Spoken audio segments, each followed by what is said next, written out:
Alright, well, got the... Whoa, what's going on there? Oh, it's because I like... Well, anyways, got the pinion gear out, the yoke, the seal, and the bearings. See, there's what popped out when I pushed on it. And that goes on there like that. And when that spins, that just kind of meshes it together, but that's what it looks like. I don't know what that plate is in there, but whatever it is, it looks kind of foobarred. So I think it's either a shim or a splash guard that got stuck, because whatever it is, it's solid in there. But don't know. So here's the old pinion seal. The old pinion seal, which wasn't leaking, but I had to take it out to get the bearing out.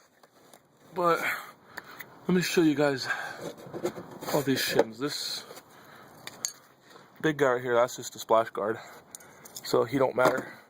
But this is what goes in between. This is what goes in between the bearings, because the bearing fits in there like that. The bearing's inside there like that, with the pinion gear to the front side of the bearing, and these shims are in between it to adjust the angle, but to adjust the distance between the ring gear and the pinion, so that way they mesh better and they don't end up tearing themselves apart. But alright, see, here is one of the thicker shims on here, and that's not very thick. It's not much thicker than a piece of paper. And here's another one which is basically the same diameter, probably a little thicker. And then here's the next one. There's actually 4 of these. And the gear set I pulled out, there was only 2. And here's the next one, which is a lot thinner, and it's actually so thin it's flexible. You can actually, I don't know if you can see that, you can actually bend it. But this last one is the thinnest, and it's just almost like bending a piece of paper. There's no effort into it at all. It's like there's nothing there.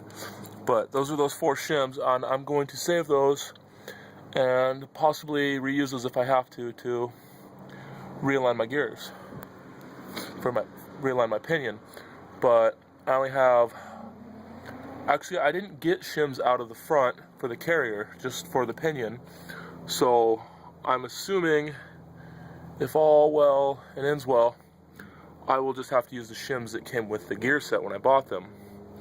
And yeah, note to self, take the pinion nut off before you start. That way it's a lot easier, because it's kind of a pain in the butt trying to keep that from turning while there's no resistance or anything holding the gear back while it's inside the housing. So I had to use that little bar and a 3/4 inch drive ratchet, and the crowbar's there just because I used it to pull out the seal. But I had to use all that stuff to get that out, and I wasn't going to risk sticking anything in there and chipping the gear or whatnot. But so I just need a new pinion seal, some silicone for the differential, and then it'll be set. Alright, thanks for watching. We will continue this tomorrow. Alright, bye.